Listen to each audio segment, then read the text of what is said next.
It has worked in some areas. I see it in the peninsula. I think we've been honest. These examples I gave you don't reflect what we've done in this county. It doesn't reflect what we do in the Bay Area, because I think we have been honest with it. I just look at San Mateo, where I come from. You look at Millbrae. You look at all the cities around here that have had good economic development and redevelopment. It has created opportunities and more jobs and increased sales tax that the city can then use.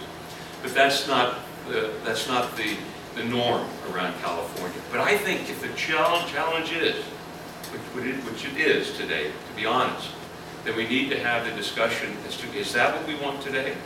And if we don't, then let's put the money where it could and should have been going and has been going, and that would be to education, it would be going to police services, it would be going to fire services, it would be going to the county, because 12% of every dollar that goes into redevelopment is taken away from the county, and the money from schools. And the schools we try to make it whole, and the state has been backfilling that money to schools, because we want to make sure. So the state has been losing that money to support economic development in certain cities. Now, the honest approach again is, let's have the discussion, let's talk about it, and see if a community wants to make that a priority. If they don't, then they shouldn't, and they can put their resources elsewhere, at least temporarily. That, I think, is what the governor's doing. We don't want to throw the baby out with the bathwater, and we're not going to. Redevelopment will be tweaked, as I see it, and in our caucus, that's the desire that we have, is to make changes to redevelopment, but also be able to score, and that's to get that $1.7 billion every year to support those services, but allow the communities to go forward in a modified fashion to get the economic development that's important, and change some of those things with enterprise zones so you can't do what's being done today.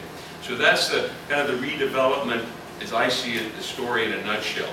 But to me, what it's refreshing about all of it, it's the honest approach back to government, and that's where I think we need to see it. I wanted it to just, and then in kind of wrapping it up a little bit, we talked about some of the reforms, and then I'd be happy to take all of your questions about anything. But some of the reforms, the budget reforms, as you know, we all voted for Prop 25, which now allows for a majority of it to be passed in the budget. We certainly can't raise revenues, but we can pass a budget, and that's 99% if we can get the budget passed, so we don't have that 100 days, people waiting, schools not getting their money, holding back, having to issue, in some cases, IOUs because we don't have a budget. Those are the things that are important. Those are the things that will help, and is one of the reforms that's coming. But initiative reform, I think, is coming as well. Some of the issues that will be going through the legislature will be taking an initiative and requiring it to have like the top 5 contributors in bold. When that is on the ballot, you'll see who gave the money to that particular issue.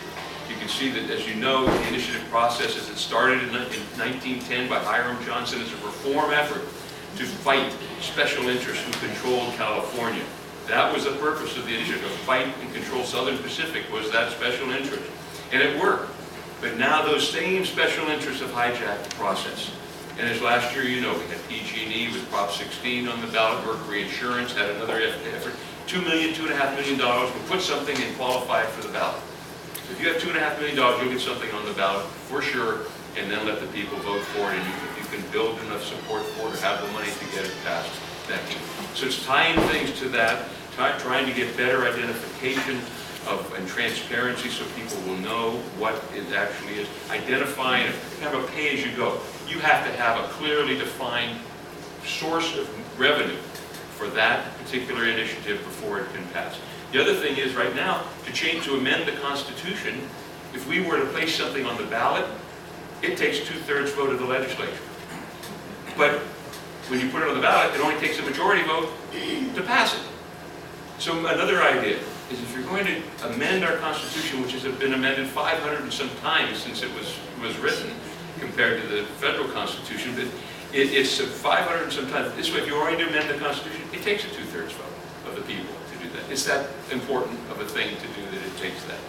And the other interesting thing is, right now, the voters can have, by statute, you have 2 levels, a constitutional amendment, and also the voters through initiative can pass a law, make a statute that comes in. The legislature cannot amend, ever, that statute that's in play, voted if it's an initiative statute. Constitutional amendment, we shouldn't have the right to do, but a statute, you can't amend it. We have things in the book going back to the buggy, because they were put on the ballot by initiative, and we can't amend it and change it, and the voters would have to get rid of it. So that's the chest. So there are things that are coming forward that are doing that. Now, in conclusion, I want to mention 3 efforts that I've been working on locally that I think affect all of us, and some of the things that my efforts have been trying to deal with. One is certainly the tragic events in San Bruno with the PG&E disaster. What has occurred over the last 6-7 months has been a real eye-opener for me in terms of the ineffectiveness of the California Public Utilities Commission, their lack of appropriate and proper oversight of the utilities, and what is coming to light almost daily as well is the fact that the Pacific Gas and Electric has not done, I don't want to say even adequate, they have not done a job at all in terms of providing a system that is safe.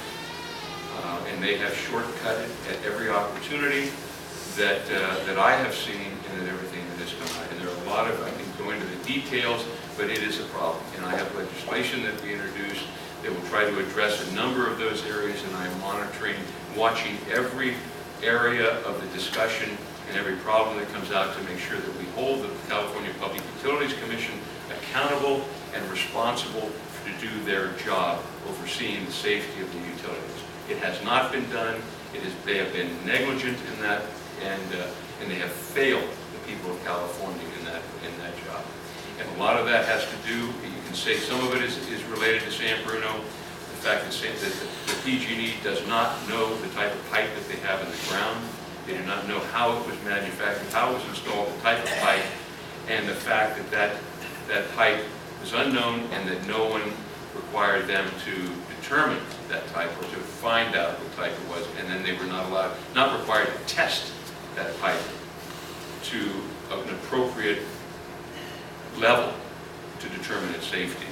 The other 2 areas that I've been working hard on, and it seems that our neighbors to the north have been active in the last few months. One was, as you recall, the proposal for a tax to drive into San Francisco, and then another tax to drive out of San Francisco at the other end. I figured that would add $6 to every time I go to Sacramento back and forth, and I didn't want to do that. So we were able to, and the Board of Supervisors has been very vocal and have taken a strong leadership role in working with me and